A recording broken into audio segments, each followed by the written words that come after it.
Okay, good morning, good afternoon, good evening, everybody. Welcome to episode 4 of Magnum Opus. Once again, my name is Rena, and I am playing as Munchies, the girl who is just attracting crazy Ricks, apparently.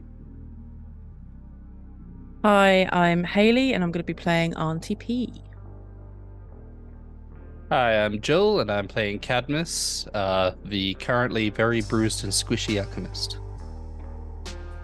And I'm Lou, and I'll be your storyteller this evening. We pick up with our narrator, quote unquote, as he sits there playing with a little bit of a pen in his hand, spinning it, twirling it around as he writes a few more things in front of us. It's unreadable. And he looks towards the camera once again to continue his tale. Looks like our Masquerades have put themselves in the crosshairs of both the Anarchs and the S16. It's interesting to note that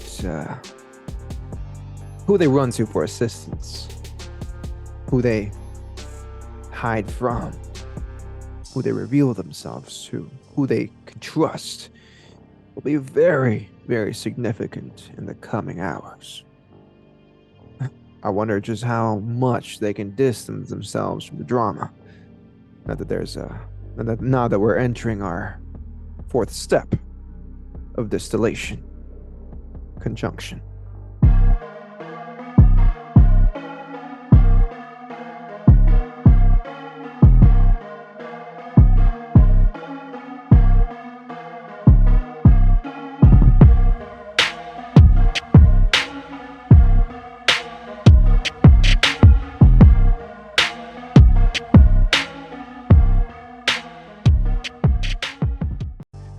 This is when we separate the elixir into different parts and then combine it all through different mild reactions. Much like our coterie, they're all separated at the moment. And I'm curious to see just how they reconvene and solve their crazy situation. The camera then fades away and blurs in where we left off last time.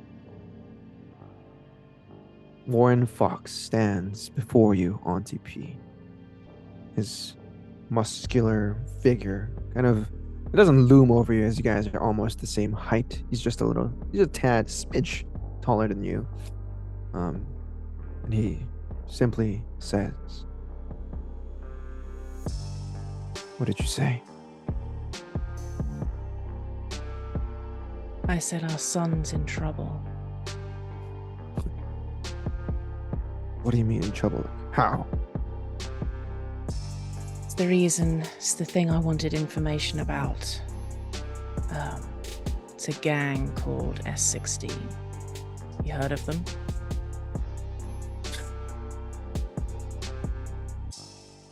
Before I answer that question, I need you to answer me, Priscilla.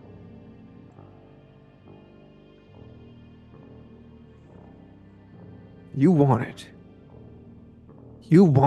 to get our son away from all of this. You took him in the middle of the night while I slept and made your way out of the city, swearing never to come back because this lifestyle's too dangerous for him. Now you're telling me you're tangled up with S16? Yeah.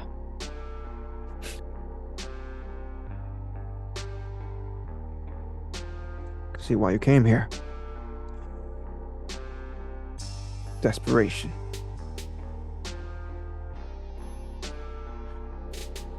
Yeah, I know them. Used to be buddy buds with the El Diablo gang. Not sure if you noticed, but we don't run with them no more. So I see.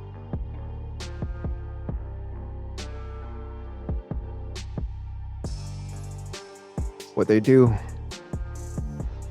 You thought we were bad. We were heavy pushers, movers. Sold, picked up goods, transported them right under the city's nose. Hell, we even trafficked with the S16.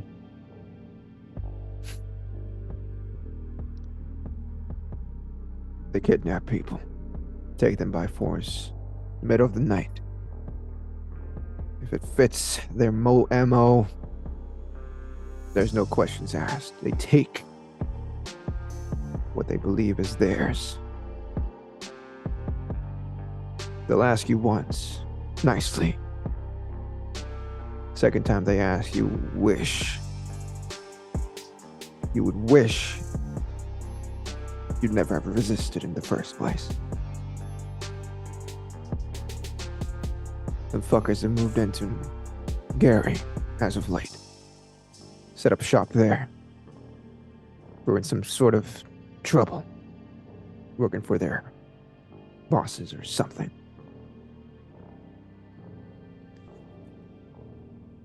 We stay out of their way. They keep out of our hair.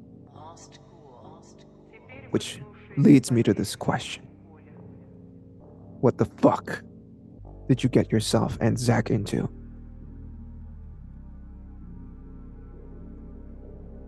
Turns out that we were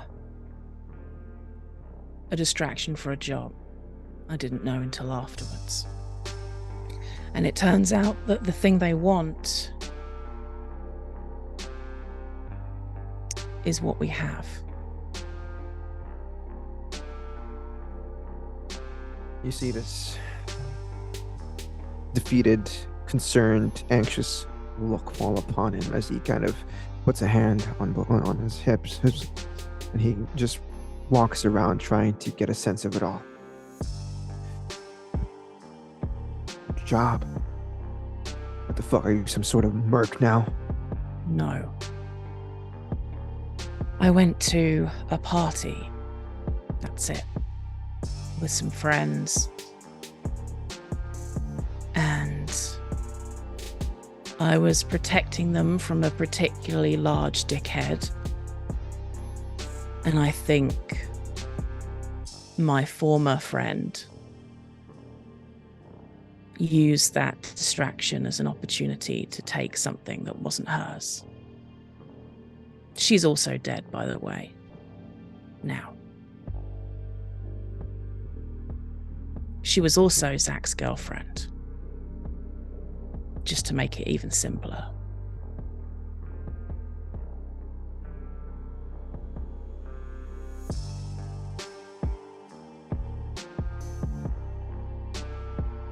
I tried to keep him away from this. A lot of things have changed. And I thought that by telling him just enough to let him know that it was dangerous to stay out of it, that it would keep him safe. But apparently this life follows you. Damn it.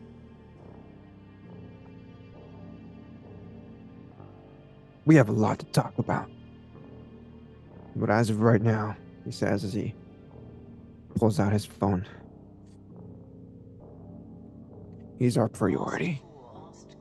I ain't done with you yet, he says. As he kind of puts the phone up to his ear and makes a call.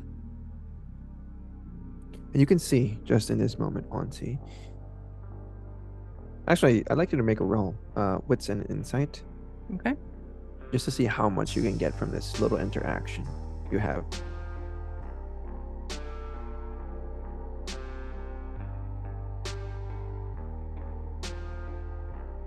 Two successes. Okay. You can tell easily that he cares a lot about Zach. He can shoot the shit with you or, play around a little bit. But the moment you mention Zach to him and his safety, all of that off the table. What he's doing right now, you can assume, is he's calling in favors or assembling his crew to go out to where your son is. What's more interesting is he mentions your address on the phone. But we'll get back to that in a bit. There's a camera. Pans over to Chinatown. Among the white mist and fog that's been artificially created, actually alchemically created, we would see 3 figures move out quickly off of the scene, leaving behind their dumpstered haven. Leading the way is none other than Zachariah Fox, the aforementioned son of Auntie P and Warren Fox. Behind him is Munchies and Cadmus. Munchies, I guess those crocodile tears are gone, and Cadmus, just a little bit of blood oozing from your nose, but you're largely okay. 3 of you step outside, and you see Zach kind of wipe his face, and he says, fuck.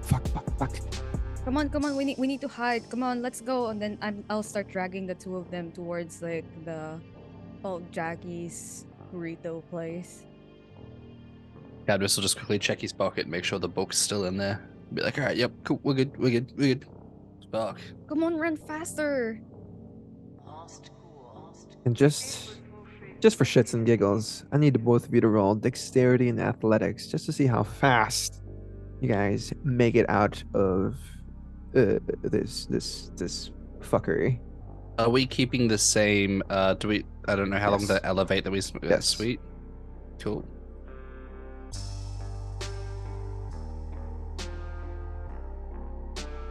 Okay. So with that's with a +1, right?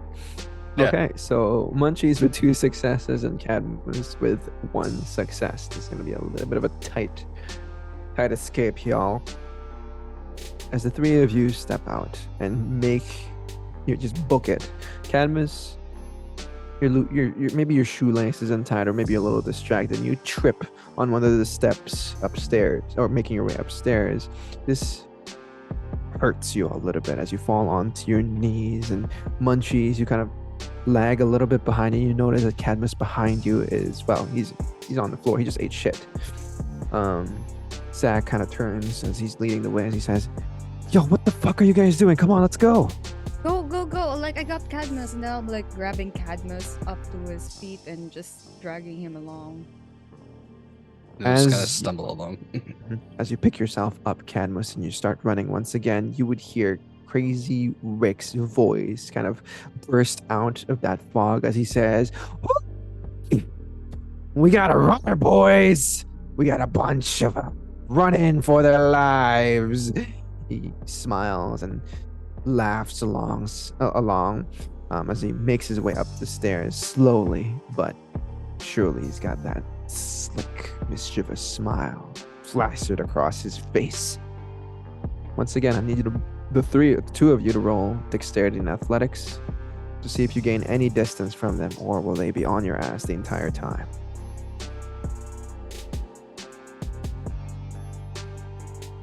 Dear God, with only 1 success from each of you,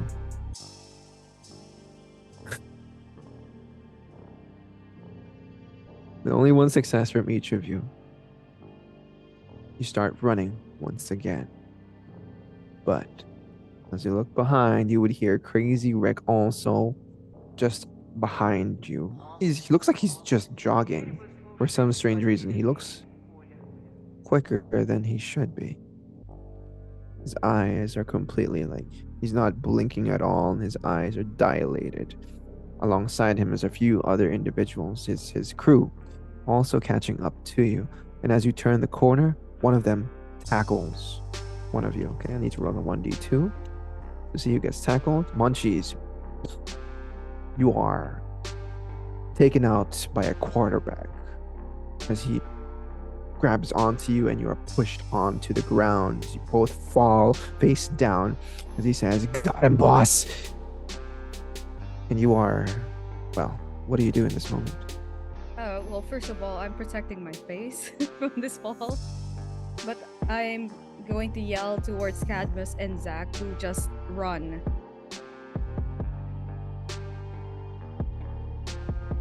Cadmus, you hear her say that. What do you do?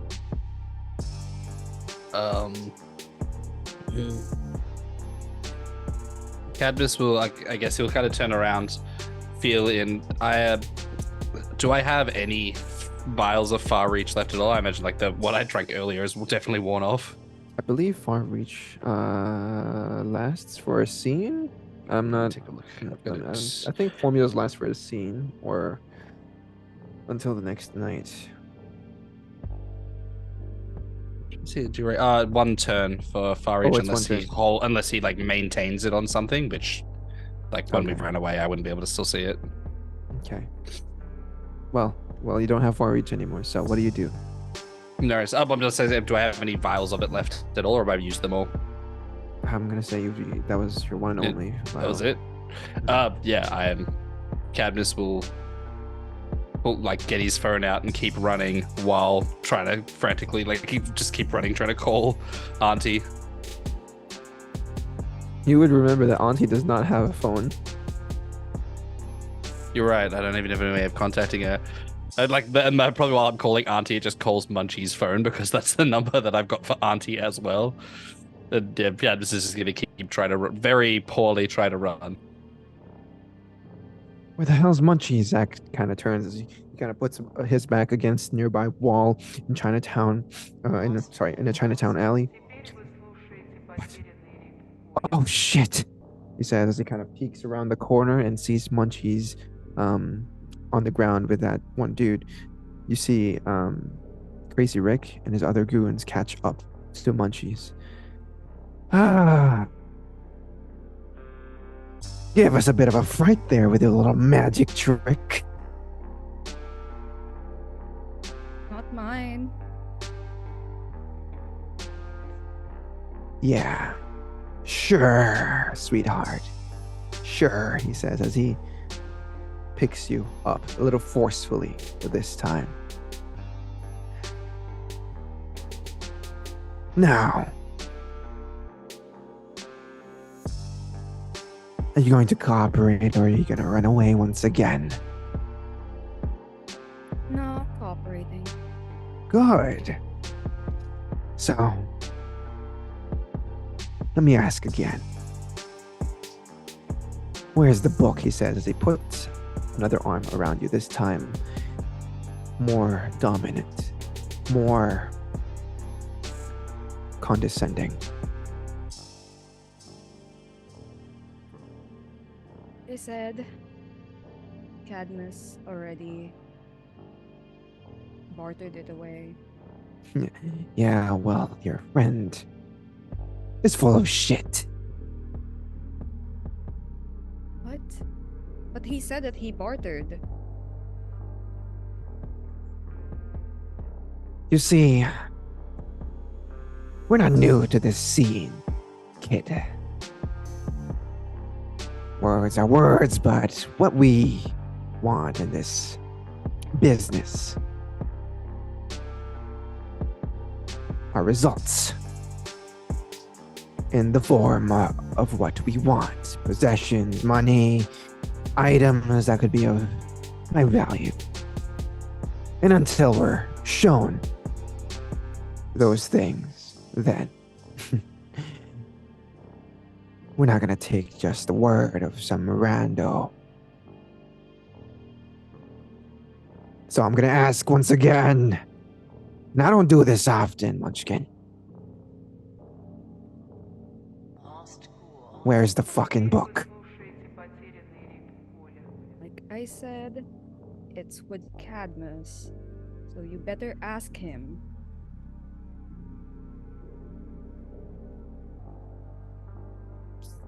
Cadmus, do you continue running away or do you simply stay there? No, I'm running. I'm Okay. nothing but a liability in this circumstance. Cadmus is going to continue just to bolt. Where the fuck are you going, Cadmus? Zach says. We can't leave her behind. What are you planning, man? Like, do you have any more of that stuff? Do you have any more of the like throw and the gas appear sort of thing? Look, this is Sonia's stuff, but yeah, this was what she was good at. I don't get exactly what you guys do, but she told me just if I was ever in a tight spot, use one of these. He said as he pulls out two kind of powdered satchels, or not powdered satchels, two small pouches that have powder in them. Oh, this is a tight spot, man. Use them. I can't, he says. Well, why not? These specifically, only you guys can do it. All right, well, give it to me. Okay. And you hurl that little pouch of questionable powder inside. Yeah. Okay. We'll throw it back. I need you to roll either a dexterity or a strength and athletics to see how accurate you can land it. And just so we're clear, you've stopped running and you've turned back. Now. Yeah.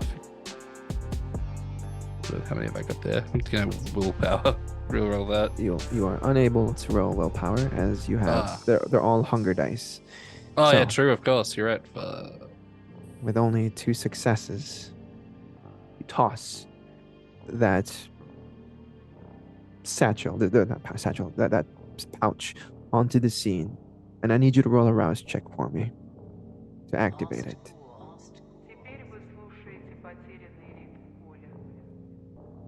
Okay, you succeed.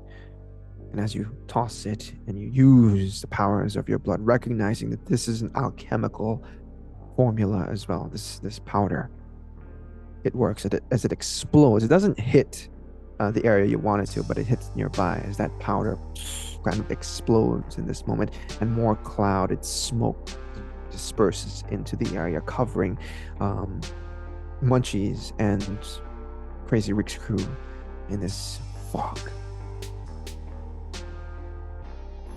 His grip tightens around you once again, Munchies, as he says, more of this shit.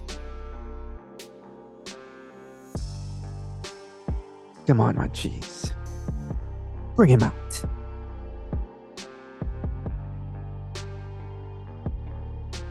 God.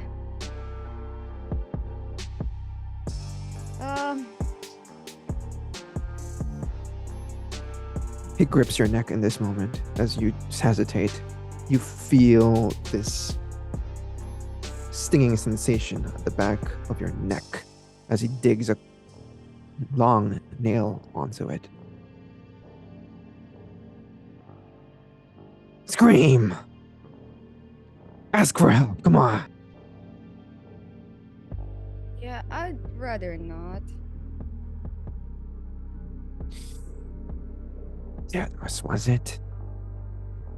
Yeah, you're kind of choking me a little bit too hard for me to actually say anything much, so. Cadmus.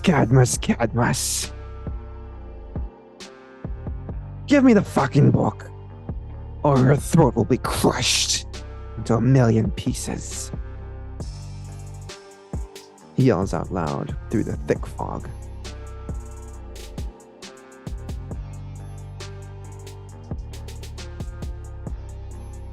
Cadmus, once throwing the what I guess package, is the best way of putting it, it's just gonna keep running.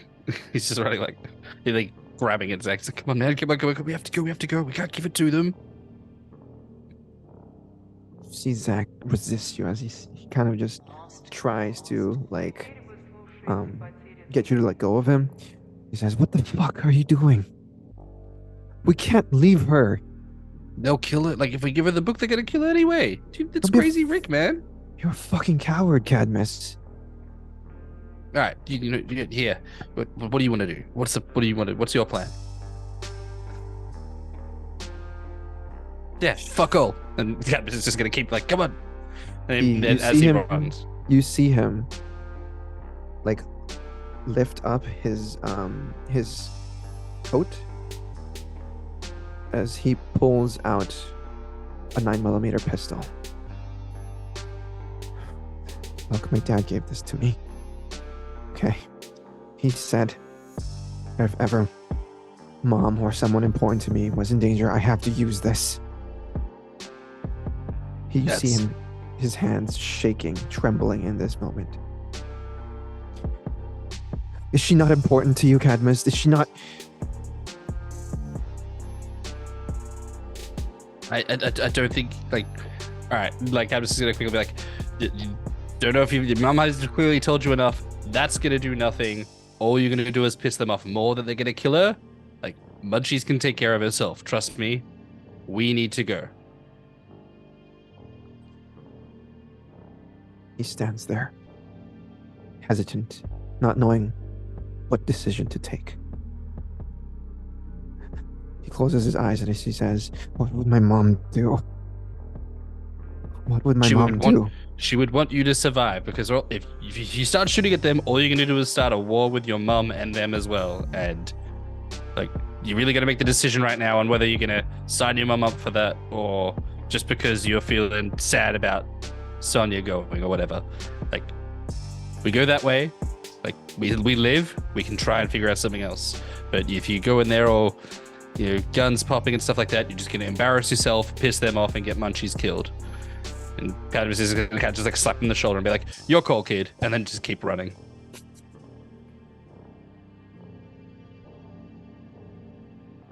I'm not even going to make you roll, but he just looks at his shaking hand with that pistol, and he makes a decision. He puts it back to its holster. Actually, he doesn't even have a holster. He's just tucked, like, underneath his like shirt, in between his trousers and his hip, and he just follows you begrudgingly. Munchies, his tight grip kind of loosens up a little bit as he realizes how tight he is. He's holding on to the back of your neck.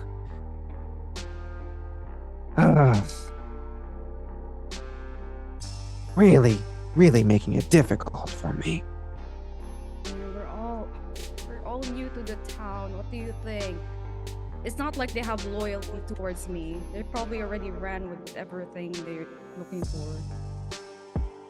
I'm just a distraction at this point, so, like, if you want anything, I can help you get it, Ricky. You know that. I need someone to have my back, and especially in this town. Like, look at that. Like, they just ran off without me.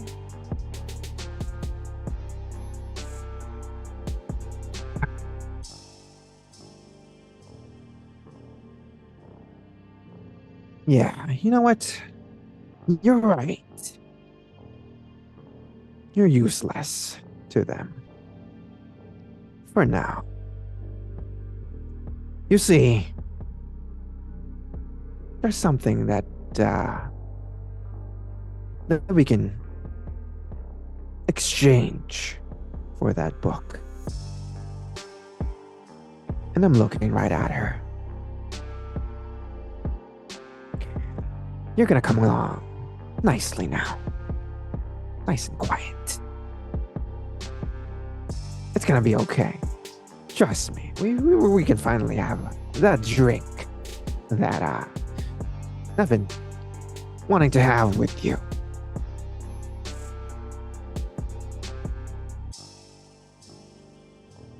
Yep, we'll have the drink, but I keep telling you, if they really cared for me, they would have shown up and actually gave you the book in exchange for my life. But no, nobody showed up. So I'm just, I guess, just another useless pretty face in this town. Yes, how about let's have the drink and let's try to calm down. If only you were this, what's the term? Amicable. Since the beginning, maybe, this could have gone a different way. And he kind of motions for you to leave with the goons who are just kind of shaking their heads. So what do we just let him go, boss? Nah. Follow their trail. I'm sure they'll be looking for this one. Camera then bounces back to Auntie P.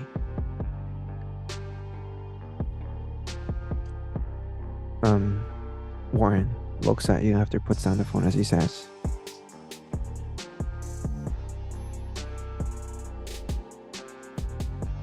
place is already trashed.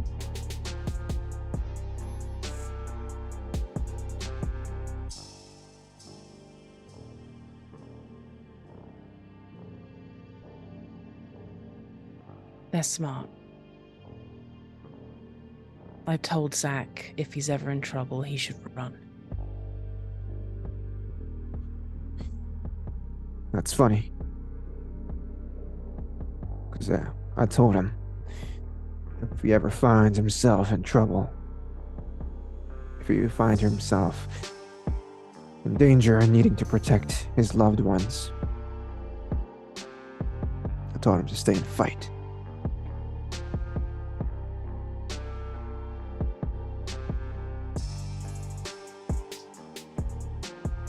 I had a similar altercation with them earlier. A load of their goons showed up. God, I really wanted to hurt them. If I go and get myself killed, I can't be there for Zach. It's not just about me anymore.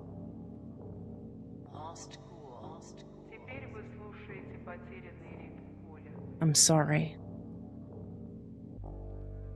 I left the way I did.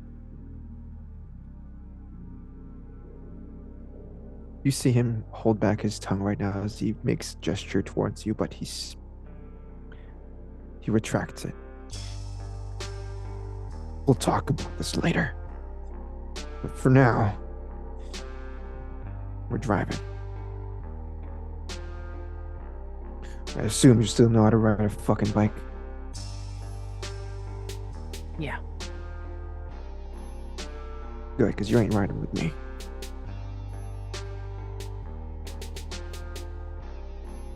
And he gestures for his crew to kind of gives this motion as everyone kind of, you hear the engines and the motors kind of, rev in the background as they all kind of pull up.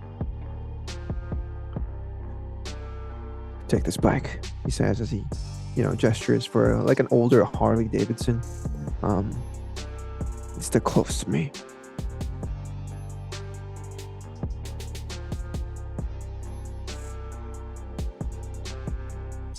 She walks over and gets on. As funny as it looks, he puts on a helmet. He just looks at you and he says, "Don't say a fucking thing. It's called safety first." He gestures for you to put your helmet on. Mm-hmm. She does.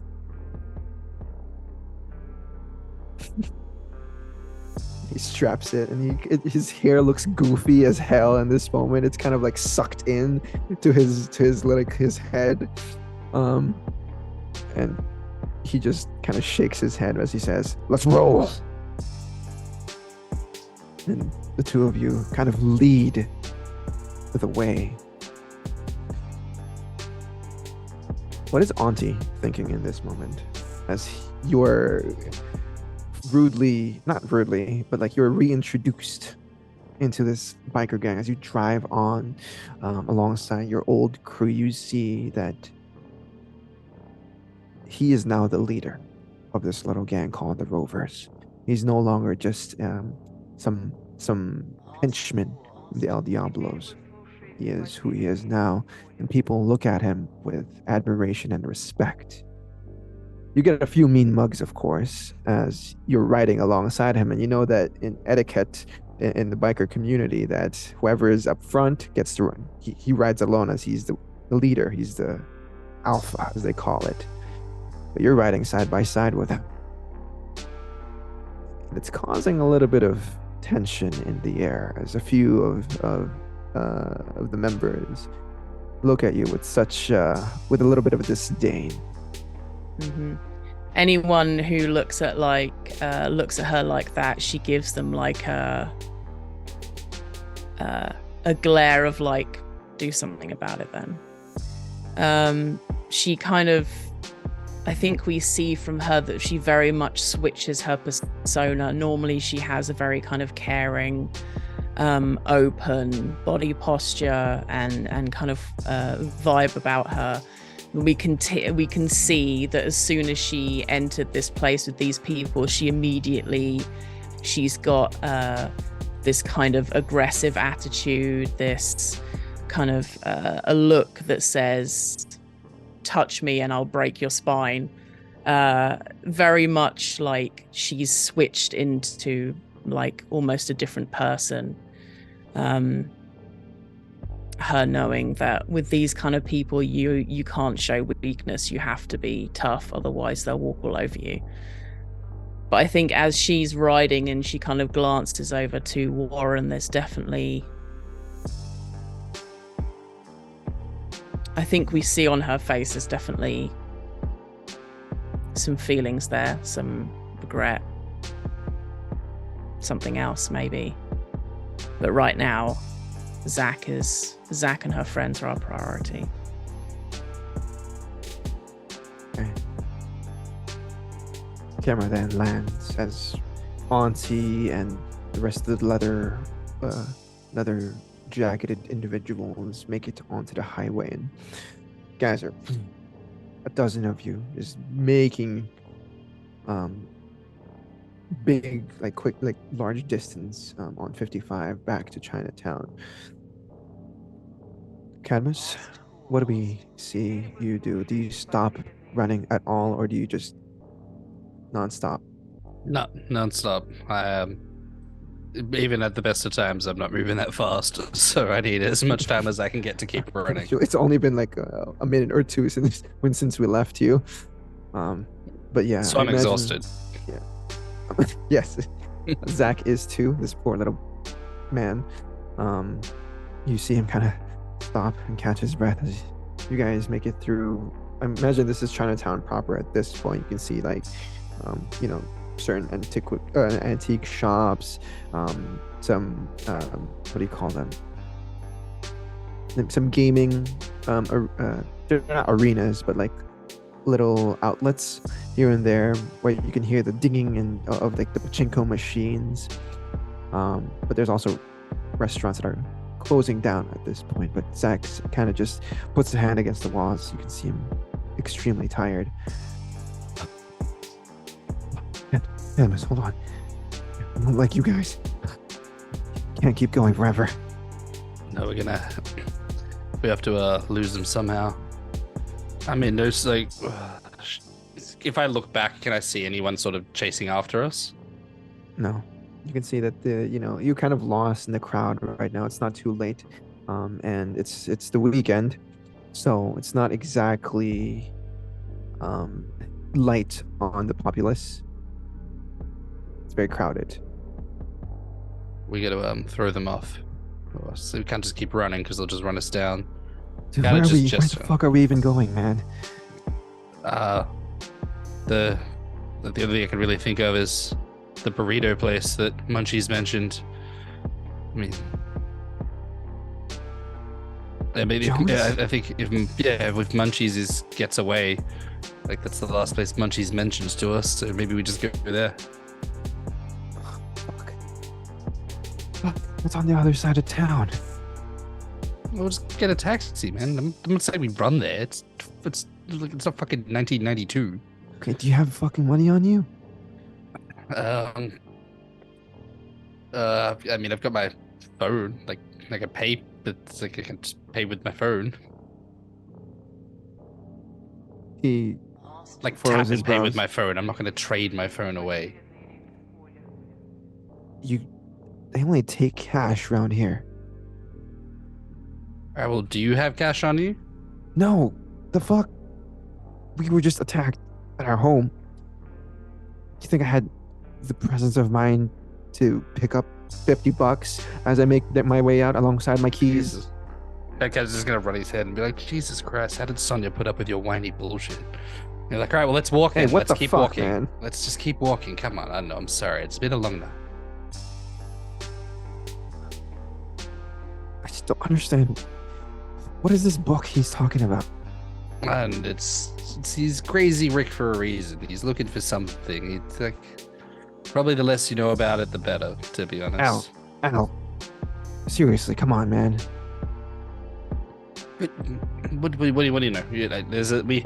There was a book that they think Sonya had, and that she left there. The little powdery packages and stuff. And there was like a book of recipes for that. They're looking for something out of there. I know they said she owed them. That's what they're after her. Some fucking notebook. Apparently. I don't want to really find out though. She talked to me about this too. She needed to do a fucking job or a gig or something. Ooh, I didn't know that. What'd she say? She said once she made bank, we could leave. We could start over somewhere else. I didn't know that she was getting into some shady deals with fucking gangs and shit. None of us Why did doesn't really. anyone tell me anything? Well, we didn't know that either. Like it was news to us too. Like I thought we were getting invited to a party and we were just gonna hang out and smoke. But And my mom was okay with this. which part? This whole fucking thing, Al.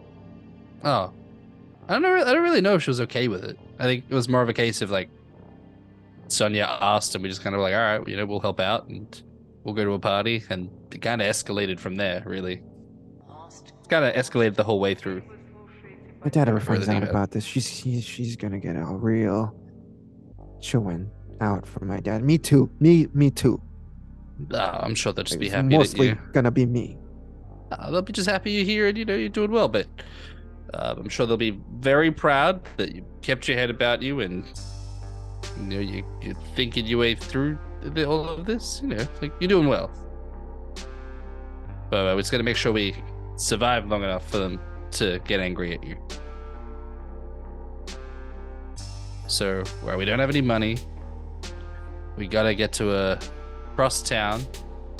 What do you reckon? We just walk? Do we just ferrovate? Is there a bus, a tram, a train? I don't really leave this block, to be honest. Okay, you know what? Let's just go with a cab.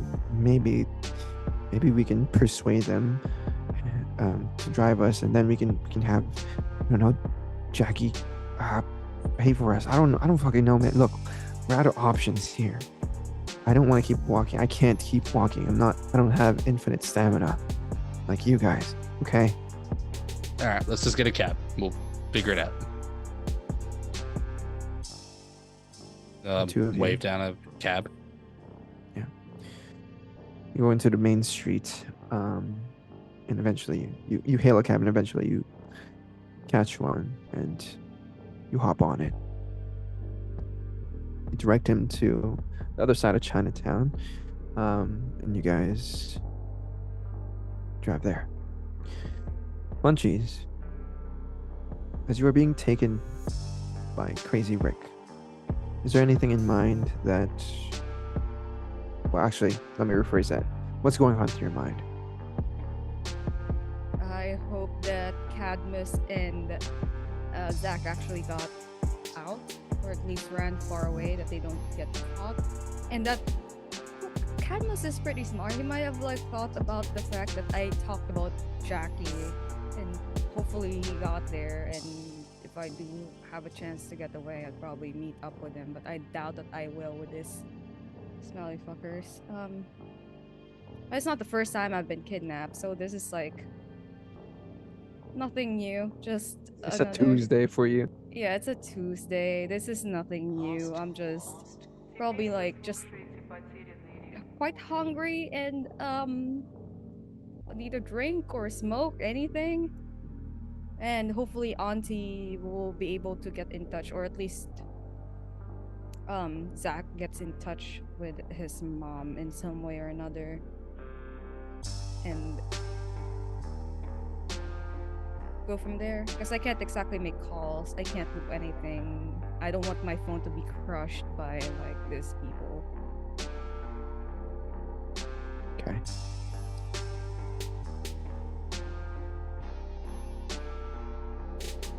Crazy Rick eventually takes you to another like street where they're parked, and he gestures for you to get inside the black van.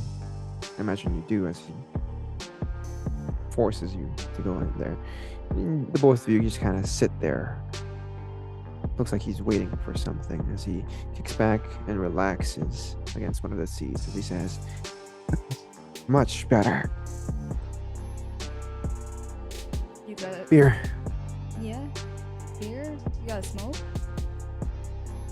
Oh yeah. Smoke.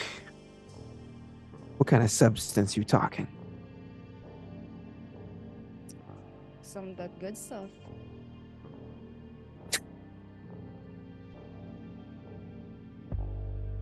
Right on, he says as for the first time you see what the fuck he actually deals with. In the back of the van, you see that there's crates and crates of stuff, but on the very top, he kind of just pulls out a black briefcase, a little dusty, a little worn out, but as he opens it up, you can see there's different sorts of sections on inside this case.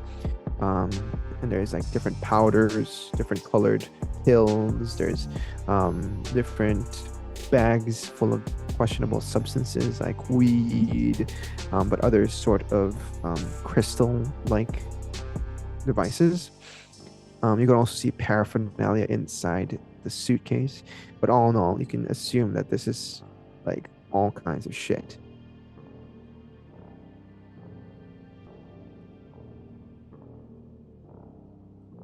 What'll it be, Ava? Depends on what you recommend. It's your bestseller.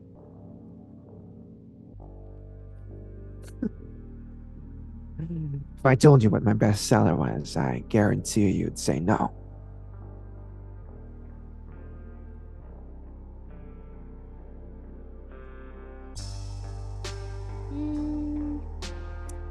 Oh, fine. Do you have any downers, any tote, anything?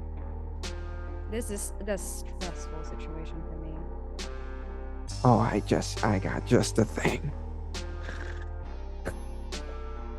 It's funny you mention our bestseller because this shit will ease all of your troubles away. He pulls out, and he turns the suitcase around it. You can see him take out like this little this little baggie that's transparent. Inside you can see a black sort of clay powdery kind of substance with a tinge of red. And as he kind of pulls it out, he takes out a spoon and he puts a little clay, little what do you call it? A little dab of it onto the spoon, and he lights it underneath, melting it quite a bit. Ever heard of the Black Dragon, Ava? I've heard about other dragons, but not the drug kind. Well, you're in for a treat. Takes out a syringe, and with that melted black substance, he kind of puts it all in there. Ever use a tourniquet? No. Well, let me do you the honors. You see his filthy, greasy hands rub against your porcelain white skin. He takes his time doing this too, as he wraps the tourniquet around. You can feel that his eyes linger to other areas of your body, but as he pulls it tight, No, I'd be like making conversation while he's doing this, going like, "Oh, Ricky, why aren't you the leader of the Thin Bloods if you're like amazing with this?" leader of the Thin Bloods. What a fucking joke. Come on, having a lot of alchemically inclined individuals just working under you. I've got bigger things in mind, sweetheart. As he tightens the tourniquet one last time, he kind of hits the needle of the syringe. Might want to hold your breath for this one. Do you let him? Hell no. Fuck that, man. No. I'd probably like as he like pulls it up. I wanted to see the process.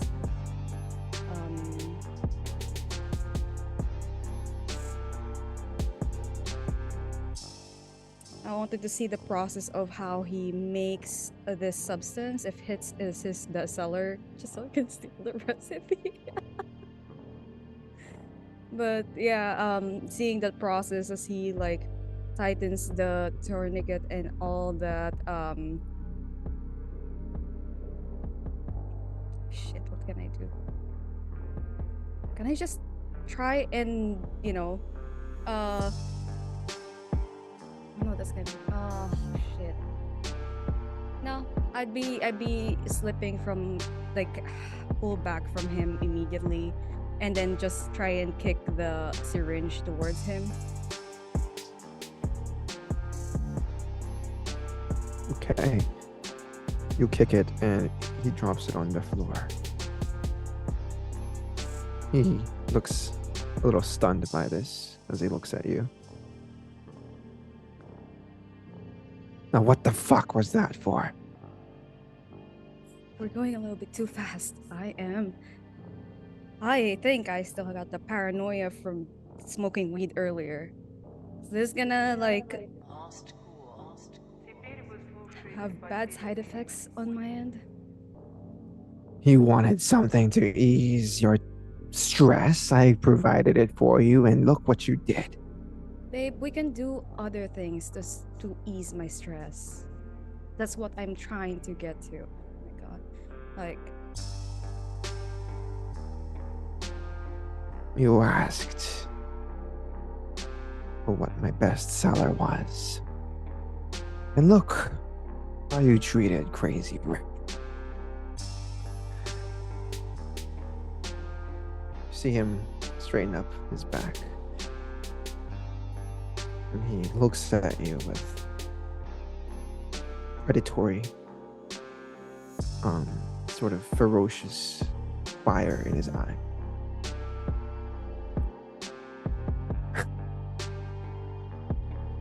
Believe it or not, I've been with girls like you before.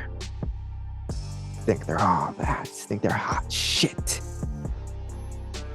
Think they can play the dummy.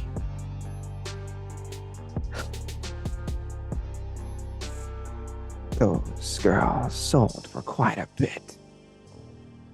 Now I'm just wondering, what makes you different from them all?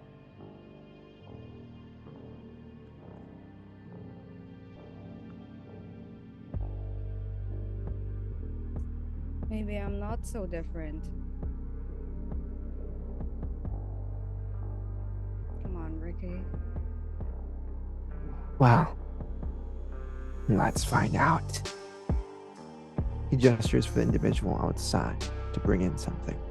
And you see one of his goons have your possessions, your wallet, your journal or whatever, and they kind of give it to Rick. He flips through your IDs and whatnot, He says, fake, fake, fake. This might be the real thing.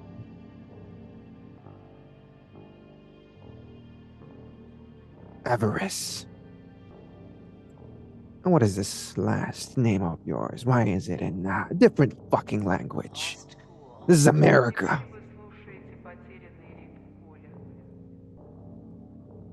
That's why I took an English name, no?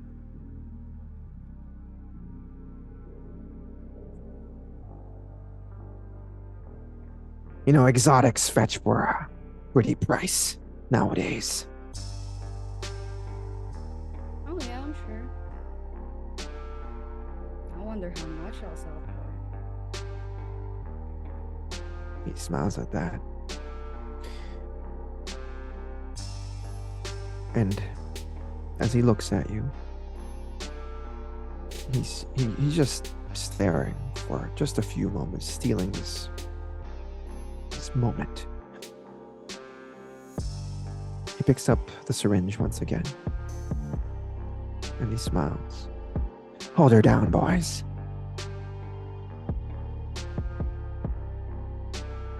Fuck.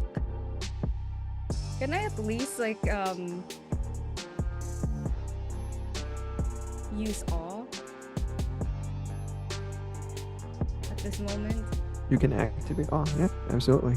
Yeah, I'll activate awe and say. I'll tell immediately Ricky and say Ricky, what if I'm priceless? You're just gonna sell me off and ruin my value like that? What if I tell you, you have me next to you, on your arms, I can make you the most powerful man in America.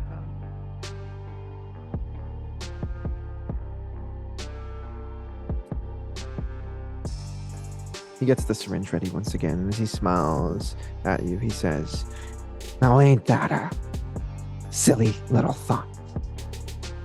No, Google my name.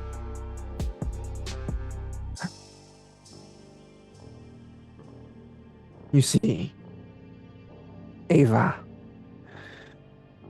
I've already got a plan in motion.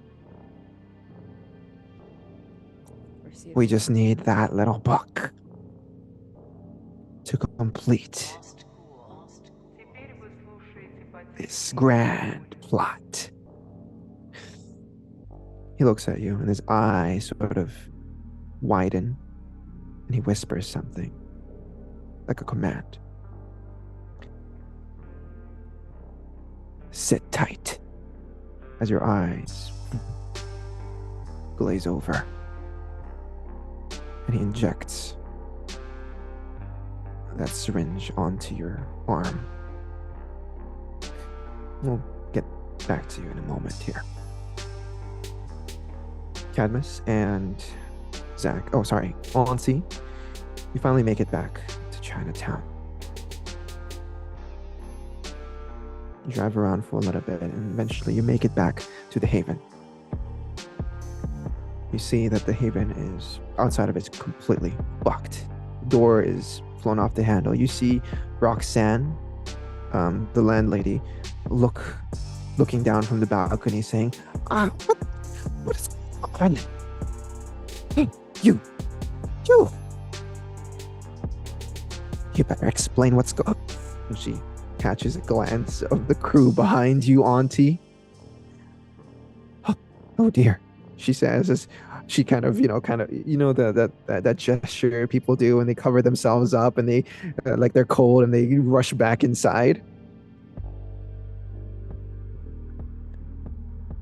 Real charming, this place.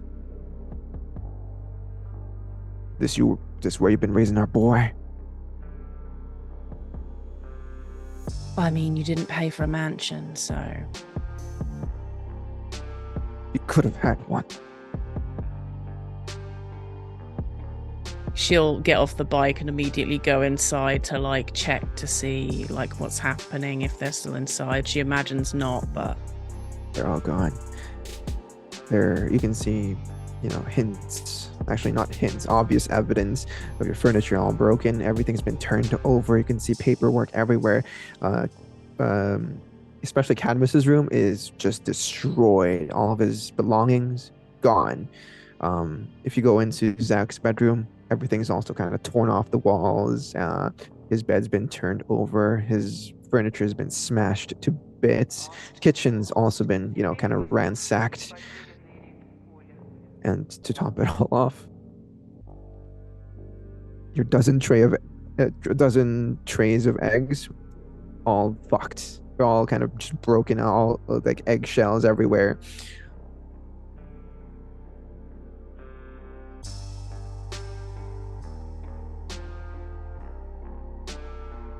And if she looks through Zach's room, does it have like his phone and stuff in there and his keys and things? Yeah. Looks like they grab all of that stuff. Oh, wait. Sorry. In Zach's room? Yeah. Oh, yeah. There's some of his belongings are there, but you can tell that they probably left in a hurry. Yeah, that's fine. She's going to grab grab his personal stuff, grab him some clothes and stuff, his like phone and everything. I think she probably maybe sees the pictures of him and Sonia, and there's a look of sadness. She kind of picks it up and sees, their kind of happy faces, and she kind of put that in the bag as well, and leave. She has a look. She has a look in Cadmus's room. I'm assuming the book isn't there. I mean, obviously I know, but she'd look to see anything of value. Gone. Yeah. All even your even Sonia's bag is no longer there. Yeah, she thought as much. Okay, then she grabs Zach's stuff and comes back out. Yeah, they're not there. Place is trashed. Would Auntie know about the Jackie Jones, the burrito place? It's like our fallback. Yeah. Then I think, as she's like racking her mind for like, where would they, if they were in trouble, where would they go? I always told Zach if we got separated to stick with the others. We should check the burrito place. It's where they would go first, if they could. Okay. Warren nods along as he says, "Better be safe. Round the corner." And he gestures for his goons to, kind of look around a little bit. Who were these people? You see what they're riding? There's a black van. She'd describe the van. Black van. It's not their and the style. guys. She'd describe Crazy Rick because he stands out. Heard of him, but I never seen him, nor seen how he operates. He just shrugs. Let's roll. Both of you get on your bikes and start driving around the area once again. And I'd like you to roll a wits and awareness at this point.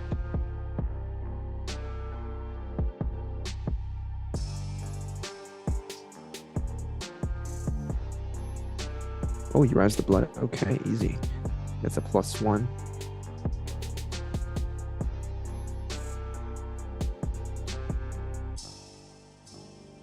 Would you like to use willpower? Oh, hot fucking damn. Way to come back. Let's go. 2 successes. I'm a fan, my baby boy. Into 5 with a crit. That's 7 successes. You see, do you have Auspex? Do you have Auspex? My God.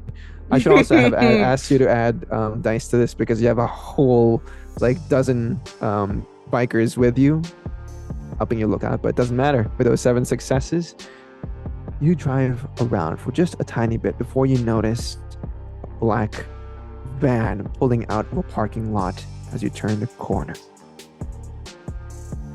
There. She immediately shouts and points at the van. Okay.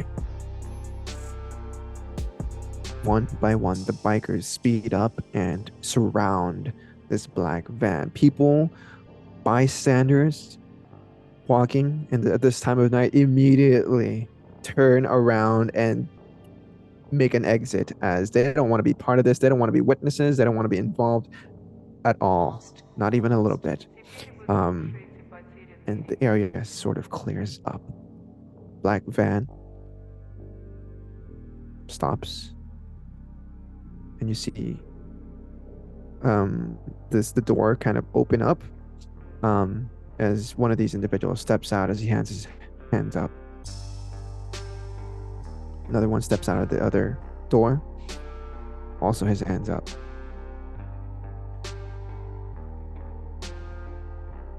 Auntie, you have authority here if you'd like to take it, unless you just let Warren do his thing. She would she would definitely like get off her bike and immediately go into the van. She's looking for any of her friends.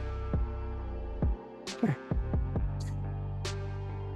You open up the vehicle and you see Ava.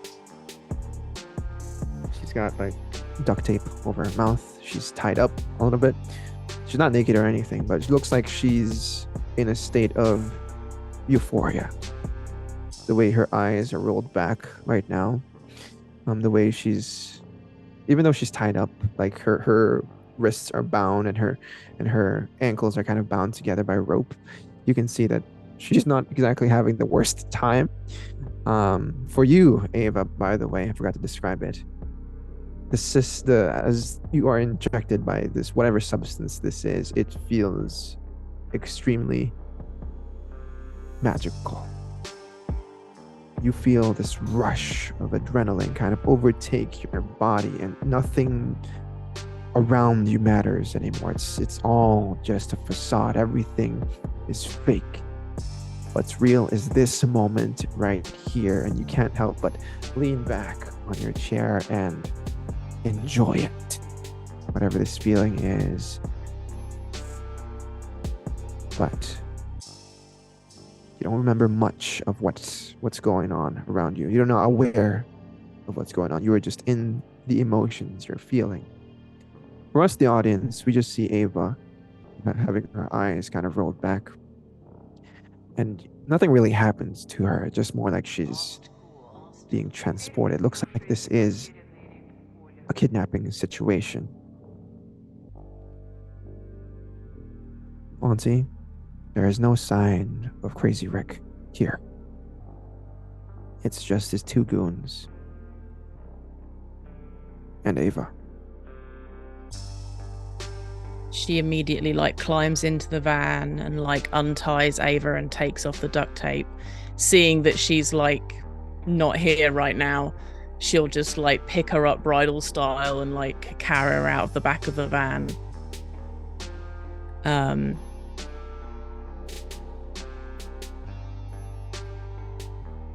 She looks to one of the goons.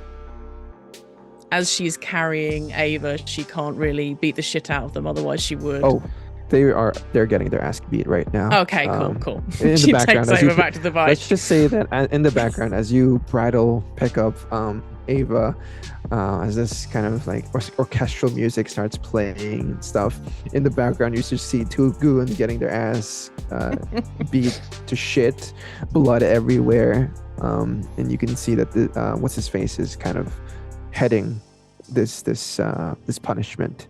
Warren, you take off the duct tape from Munchie's mouth, and Munchies, you come back, but you are in a different realm right now. You feel like a magical unicorn has swept you away and is carrying you right now to La La Land.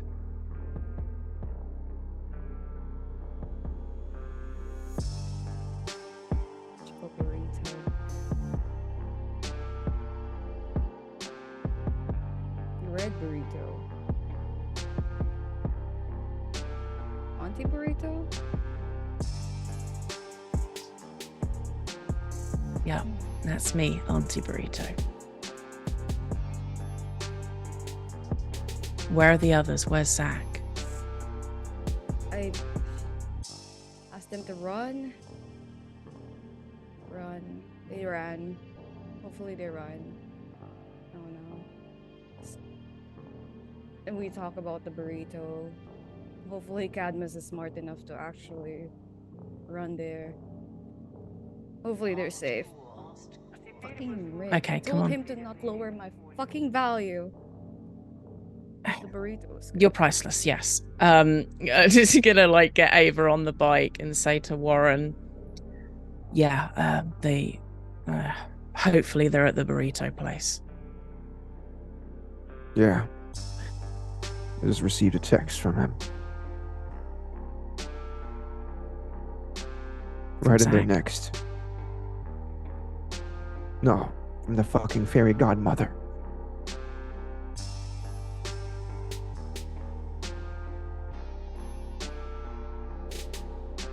Come on. He gets back on the you bike. You see this individual, Munchies, this tall, sort of very built, long-haired individual with like these braids and stuff, partially shaved hair. And he kind of resembles Zach quite a bit as you look at him. Damn, is that what Zach would look like in a few years? The dude looks at you and he just kind of nods and he looks at you, Auntie. He shakes his head and gets on the bike. Good jeans. Meanwhile, Cadmus, you and Zach have made it to the joint, Jackie Jones's joint. It's called Jones's Burgers. Nice. As I imagine you two have ordered and whatnot, but as you guys have sat down, let's not talk about how you guys paid for the fare. You see Jackie Jones sort of pop out from the back, and he greets the two of you. Now, what does Jackie look like, Ava? Oh, Jackie is tall, like 6'3", Latino guy. He looks like he has like a really, really pleasant face to look at. That's why Jackie is like Munchie's favorite, place to eat at, aside from the fact that he makes mean burritos and all his food is like the best. Well, aside from Auntie's eggs, but yeah. He's tall, he's quite bulky built, but 90% of the time he's wearing like a chef's chef's apron, so I can't really take him seriously. Okay. Yeah, you see Jackie. He's like this. He's someone of mixed race. He's vaguely Latino as well. And as he kind of approaches you, Cadmus and Zach, he just says, "Hey, compadre, what's cracking? Where's the ladies at?" They're out on a date at the moment. They have other plans, but I'm hoping they might meet us here if we can kind of hang out here for a little bit. Both the chicas bringing their dates, because I'll actually welcome that. More business, you know what I'm saying? Yeah, they might. I don't actually know. Yeah, we will see what happens, but hopefully they'll meet us here if we can just hang out and eat some burritos while we wait. Cool. I got the double meat special tonight. You interested? Sure. Special sounds good. Yeah, I'll make a triple for you, Cadmus, he says with a wink. Thank you. I would appreciate more meat. Yeah, I bet you'd like that. What about you, Zach? Zach just kind of nods along, looking a little traumatized. Your buddy boy's not looking too hot here. Yeah, he's had a hard night. Yeah. Do you have like a breakup food, something high sugar? Ice cream, a tub of ice cream, I've heard, is something people traditionally eat for breakups. Hey, I got a breakup burger for you. I can make it real quick. There you go. See, Kevin's kind of nudge. Zach can be like, you see, like he's gonna break up burger for you. Look out! The night's turning around. He stands there and he kind of just like with arms crossed, he nods sagely. It's got onions, it's got fried peppers, it's got tomatoes, freshly sliced tomatoes, and the burger meat 80% and 20. Yeah, that sounds pretty good. Like 80-20. 80-20's the sweet spot for sad peeps. there we go. 80-20 for 80-20 for the sad person here, please. Coming right up. Side of fries? Sure. Oh, sorry. Chips. Yeah, there we go. Yeah, I remember. I remember you were from where the fuck were you from? Oh, right. Austria. That's exactly it. That's where I'm from. I am Hell Cadmus yeah. from Austria, and I would love some Austrian chips. Right on. He says as he turns around and he like proudly makes his way back with his little apron. Cadmus will tend to go, at this point, I've just kind of stopped trying to correct people. It's too hard. You know what I'm saying? You know what I'm saying. We just left Munchies. She'll be fine. How can you be relaxed? What? My dad said he's already come. He's on his way here, but what? No, Are you supposed to tell him? I'm gonna look like a failure. I abandoned one of our people. Is your dad like in the know? I don't really know the best way to put it. What do you mean in the know? Does he like know about the stuff that you're involved in? No. No. Is this a sex thing? No. I wouldn't tell him that. Oh well, then why tell him anything? Just get him, pick him up. Somebody says like, you know what happened? Crazy Rick some dude named Crazy Rick came and started acting and throwing stuff around. Like, yeah, so good. Like genuine question, all right? And I mean this from a nice point of view, but why are you upset that we left Munchies? Like, what is it about it that makes you upset?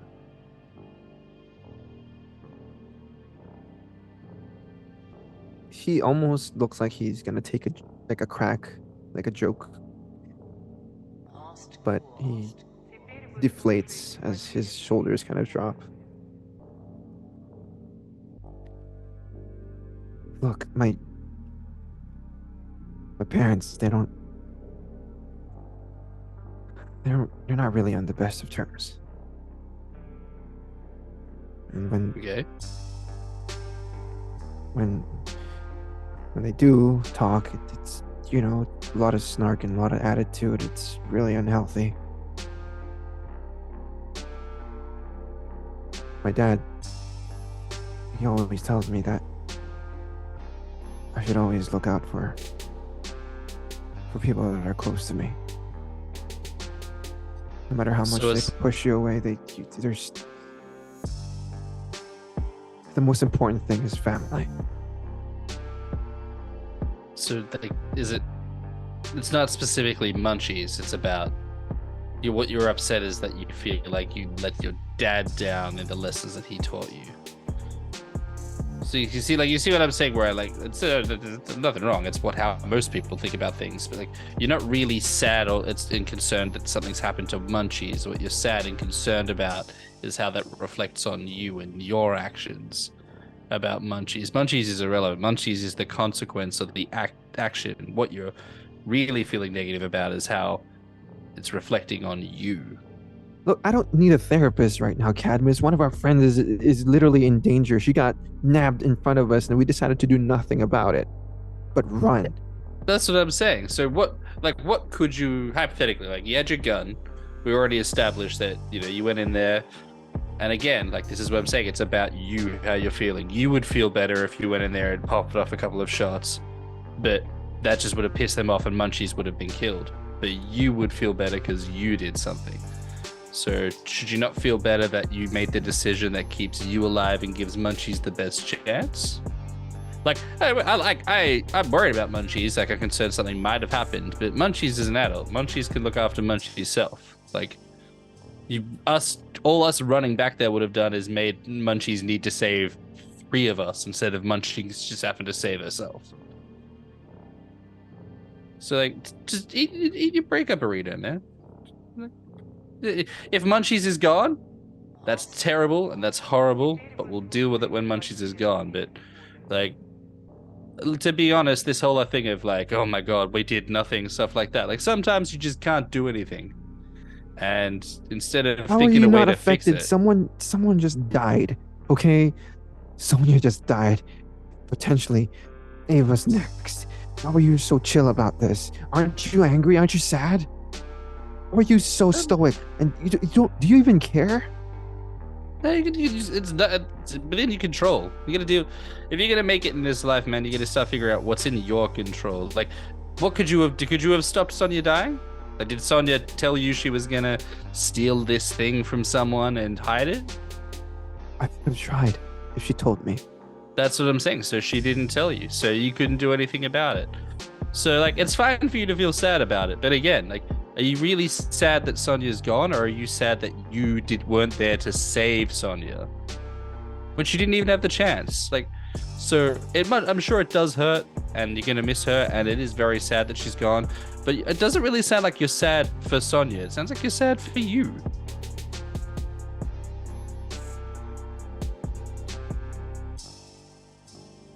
Like a dead silence falls between the both of you. His mouth agape, his brows kind of furrowed. I'm not saying this to be mean. Like, I'm not trying to get on your grill about it, but, like, the sooner you come to terms with what you're really upset about, the sooner you're going to be able to find a healthy way to move on. It's like I've been saying about Munchies sort of thing. Like, there's no point you holding on to what you could have done. Like, the reality is you could have done nothing. You could have made it worse, or you could have made the option you did, which was the best option that you had. So, like, I get that you're like, oh, we should have done more. I feel that way too, but we couldn't. So, like, all we're doing otherwise is just sitting and bitching about it. Instead, what we should be trying to do is figure out how to find where your mum is.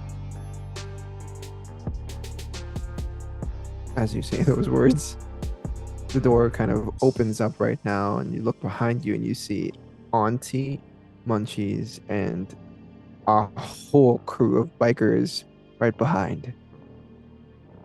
Damn, even I didn't expect to be that good at this. There you go. See? Burritos work wonders.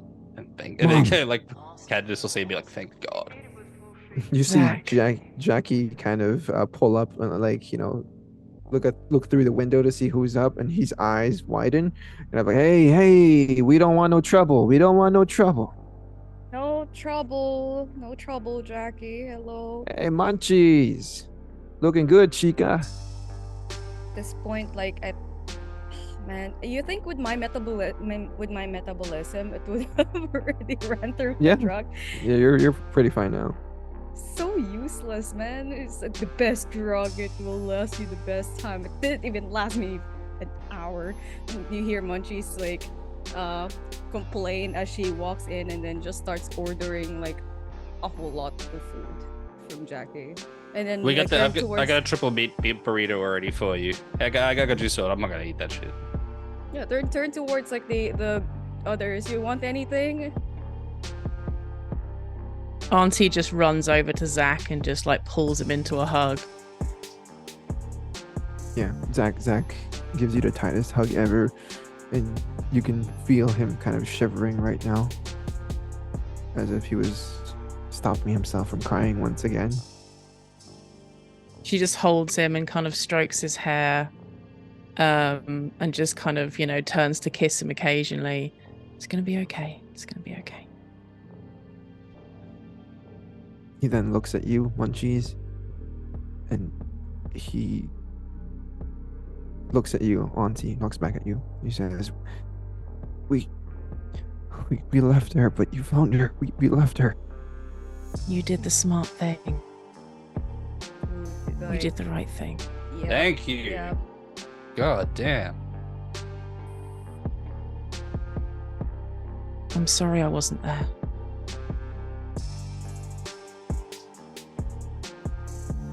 You hear Warren scoff at that. Typical. Wins child custody and leaves him the moment trouble comes. Ah, She ignores him and focuses on Zach, kind of drying some of his tears and still very much holding on to him protectively.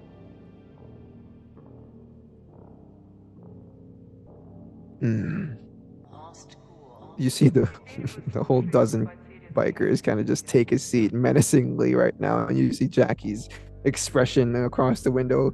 He gives a few side eyes, a little concerned about what the hell is going on here.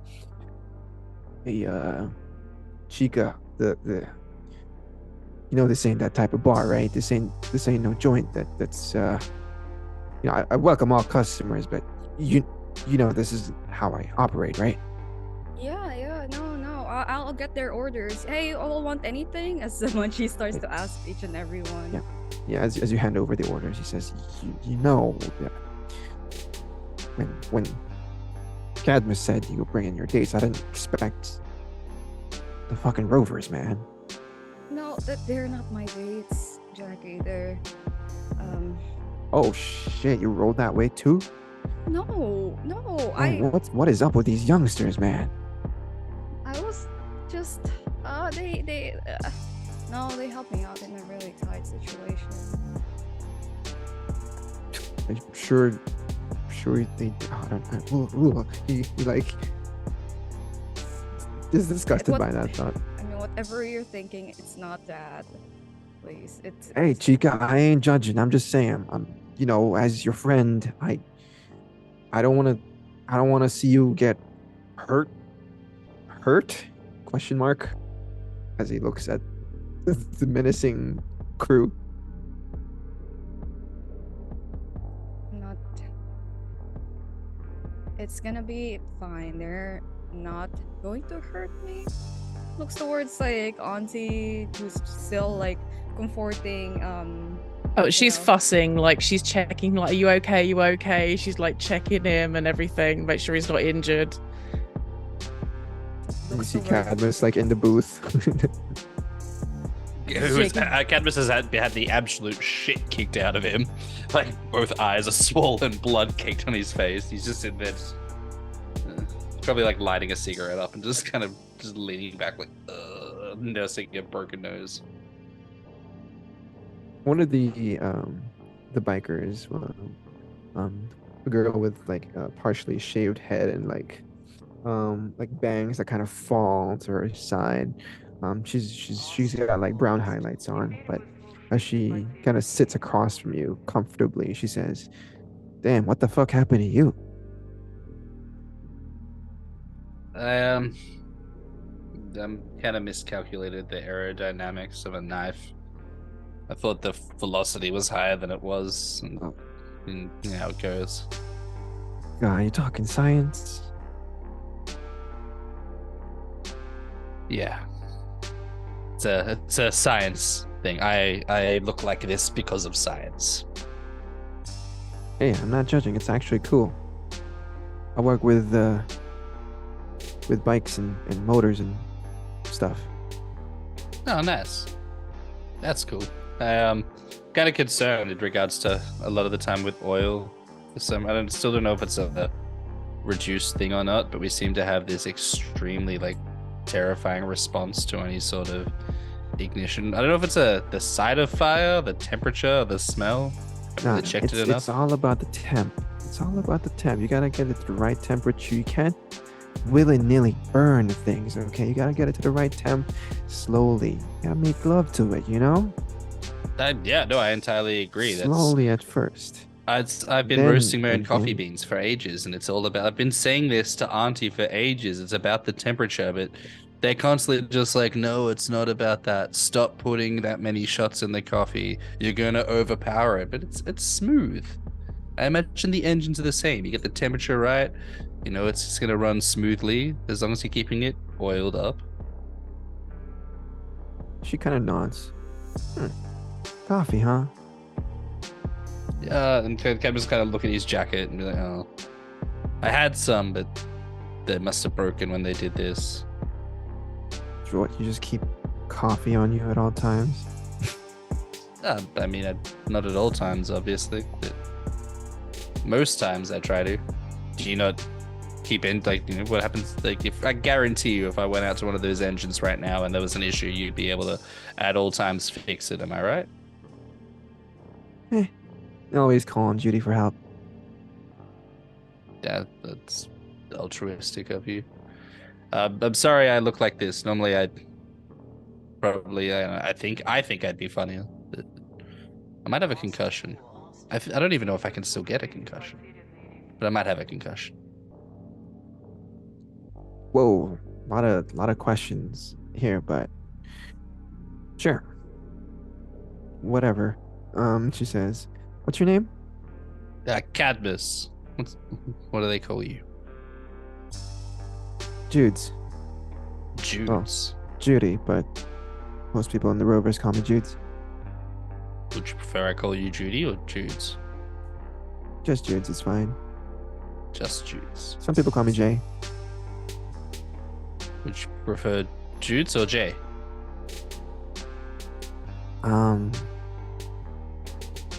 You know what? I'll leave that up to you. I mean, we're not that tight. I just literally just met you because Crybaby over here needed help. He gestures towards he gestures towards Zach in Auntie's arms being cradled. You have no idea. That's a grown ass fucking man. A grown ass man. And like if you, like I understand the steps of grief, like it makes perfect sense. But when the way that you deal with grief is you cry, you would become self-indulgent, listen to self-indulgent music, that's fine. Then you continue to cry, then you go through some sort of like death wish by I'm going to kill myself in the blaze of glory, saving someone else. And then when someone stops you doing that, you get upset and go, no, you should have let me do it. Why, like, everyone's shit but me. Auntie, like, oh you my hear God. this, by the way? Cadmus is very loudly saying it. His ears are ringing, I guess, so he's probably not got very good volume control. Auntie, Munchies, you also hear this. Auntie would kind of, as she's still holding Zach, he's just smart, Cadmus, and it's lucky that you've already been slapped around. Otherwise, I'd slap you for saying that. Of course you would. That's the kind of turn to Jude to be like, you see what I deal with? I walk like that is a 22-year-old man that I dragged out of a firefight. And the whole way when he was going, no, let me kill myself. And I was like, no, I can't do that. Auntie's response is, no, you're right. You should have let my son kill himself. And I'm going to threaten you with violence for not letting him do it. Cadmus. So Ted and Jude's like, do you have to deal with this? Like, surely they don't do this, right? Munchies is just gonna walk towards Cadmus and then just grab the burger and then just force it like the whole thing in his mouth. Well, like after doing that, Munchies is gonna start looking for her phone. I think they took her phone, so she's gonna ask to borrow somebody's phone. He'll just start chewing it. Look, did you like? You have to do with it? She just smiles at you, shaking her head, crossing her arms, and she puts her boots up onto the table. Anybody have a phone I can borrow? Did you get my stuff? Oh, Here. She Judy kind of says as she tosses a phone in your direction. Don't worry, it's a burner. You can look through. There's no nudes in there yet. Okay. As Munchies walks. Not my nudes, God, no. Sure. Munchies walks away while dialing Sunny's phone number. Okay. It rings. Once. Twice. On the third ring, he picks up. Hey. I think I need you right now.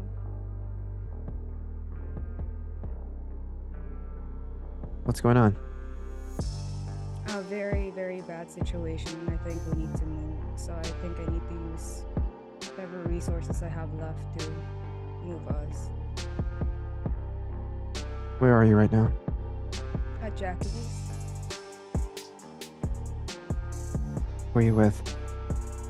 Auntie, Cadmus, and the Rovers. Well, they're with Auntie, I think. Listen, I'm out of town, but I'll make it back as soon as I can. You stick with them for a while. I don't know what you've gotten into, but you know how to do this. You've been through this. Lay low for a couple nights.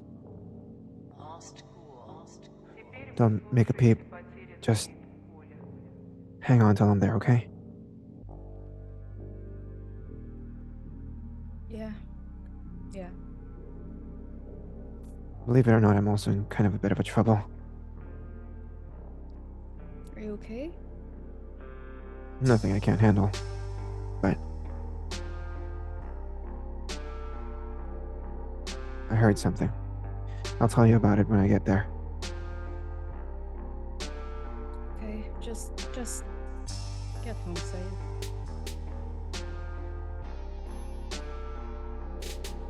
He hangs up.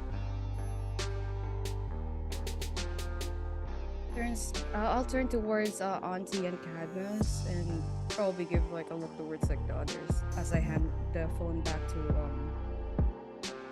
what's her name? Jude's. And tell them, well, we can't go back to the Haven. Rick knows where that is. Yeah. We need to lay low for a few days, and then I can get us a new Haven. One with better security. Okay. Zach, I grab this, and she passed him like a bag with like his phone and wallet and everything, and some clothes and. No, his phone was on him. Okay. And kind of tucked in is the pictures of him and Sonia.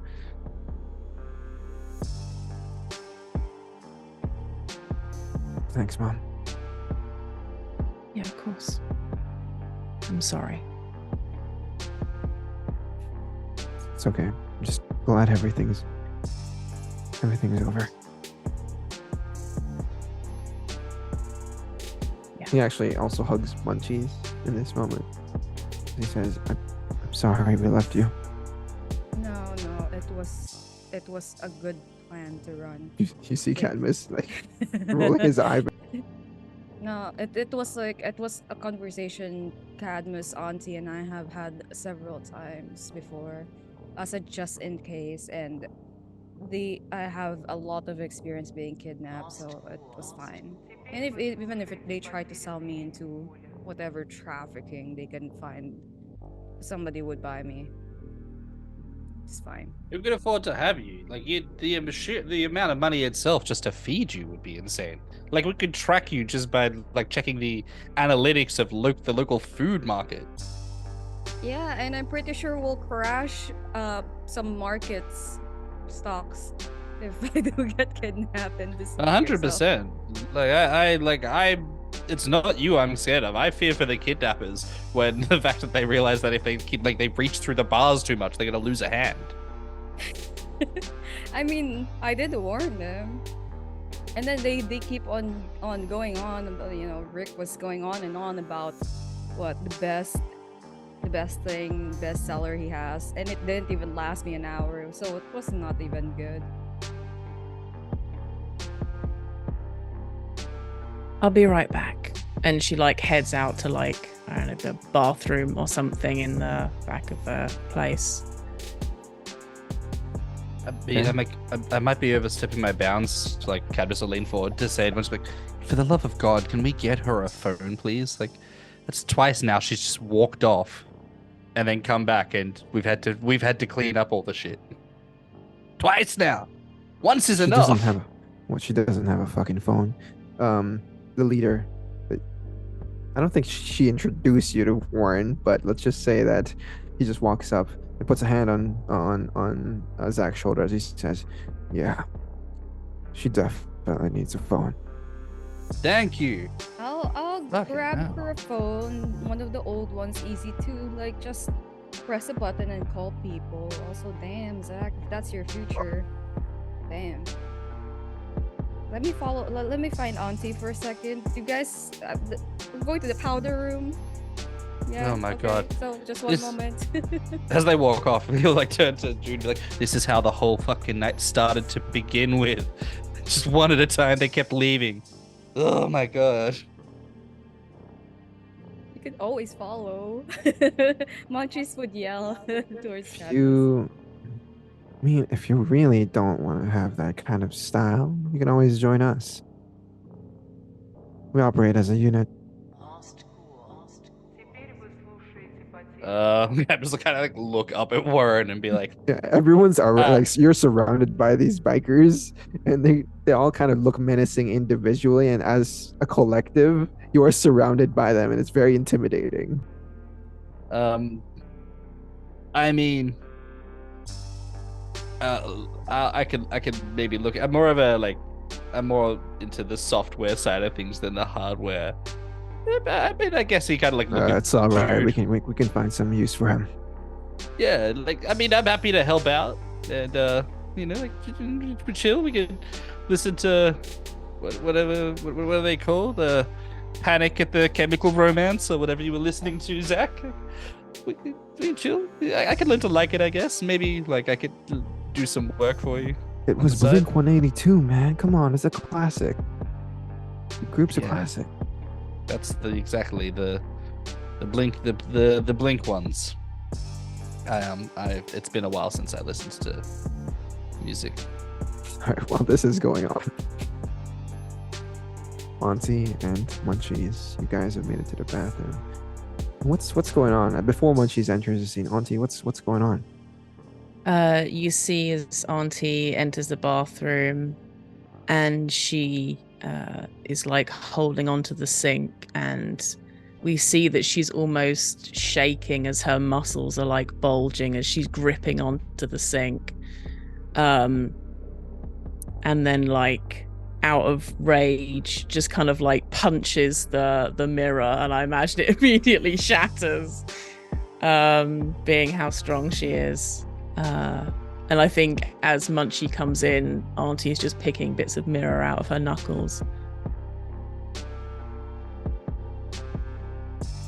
Yeah, Munchies without a word would like rip like part of her like shirt, like undershirt, and just try to bandage up Auntie's like hands. She lets her. I almost lost him. We wouldn't have let that happen. I stayed back as a bait just so they won't chase after them. And I know Cadmus would run. Just it's a good thing Zach made the right decision. I left. And I nearly got him killed. I nearly got all of you killed. I should have been there. It's not your fault. First of all, it's not your fault. It's Rick's fault for being a piece of shit. I'm gonna kill that slimy piece of shit. Yeah. But he's got a whole gang behind him. He's hiding behind them, essentially. It's quite annoying. It's fine. We'll just find each member of their gang. And then when they're alone at home, we'll kill them one by one until there's no gang left for him to hide behind. That's also gonna take time, Auntie. At this time, our priority is making sure everyone's safe in a more secure haven.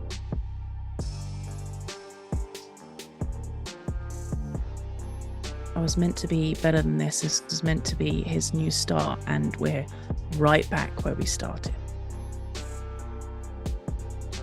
I can't fucking escape it.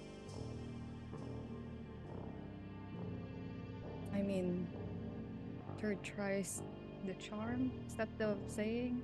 English saying? I think that's a saying. And the second things go wrong, I just get so angry.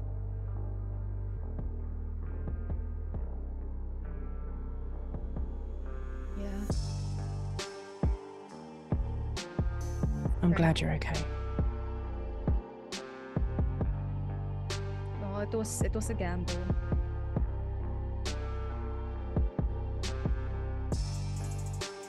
I know you. Sorry, go ahead. Oh, no, I was just gonna say I was very, scared. Like, I can handle myself. It's okay even if I get, sold into human trafficking rings, whatever. That's fine. It's just gonna crash a whole economy. That's fine. But making sure, you guys are safe is the priority.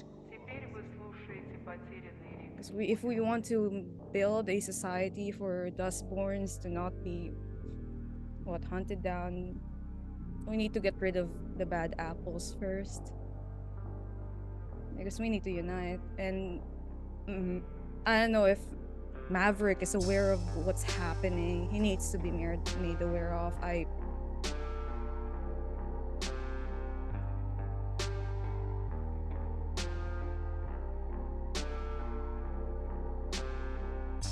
It's just deja vu, as I'm saying, Auntie. I feel like I'm always running as well.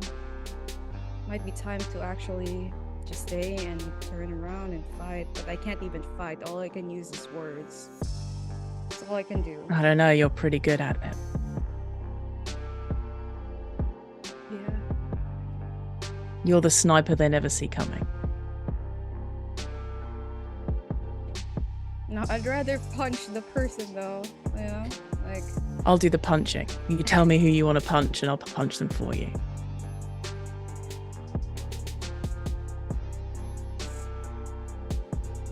I got off lightweight. All I'm saying. And I would have torn through the city to find you, you know that, right? I know. I tried to convince Rick that you're not gonna come after me because we're all new together, you know? We're new to the city. We just met each other a few months ago. And it's a good thing Cadmus and Zach ran, because if they ran back, it would have blown my cover and I would have most likely have died.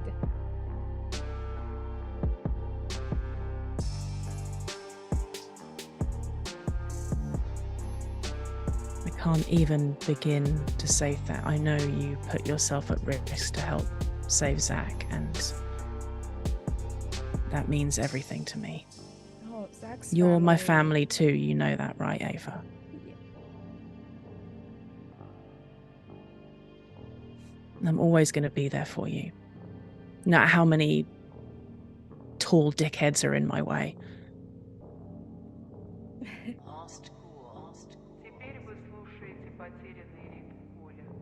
Yeah, I mean, you guys are my family, and I'll protect this family. We'll find a way. We need to lay low for a few nights. I need to make some calls. I need to gauge if Maverick is part of Rick's crew or not. Because if you can't even trust the leader of this Dustborn community, And who can we trust? Aside from each other.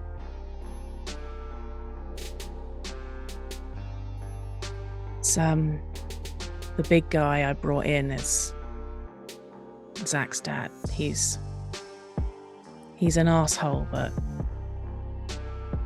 you can trust that he'll always have Zach's best interests at heart. Well, at least his warped version of Zach's best interest.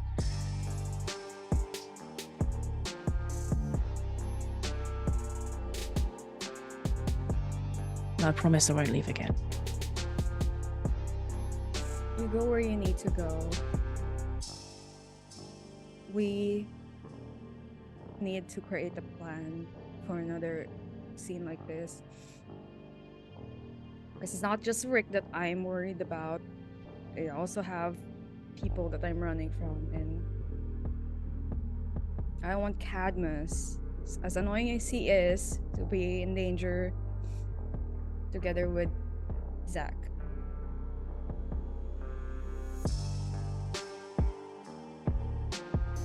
We'll deal with it. We'll figure it out.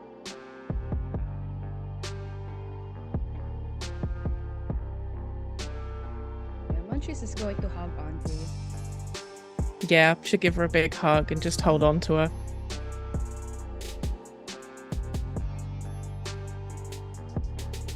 As we see these two powerful members of our code have this soft moment.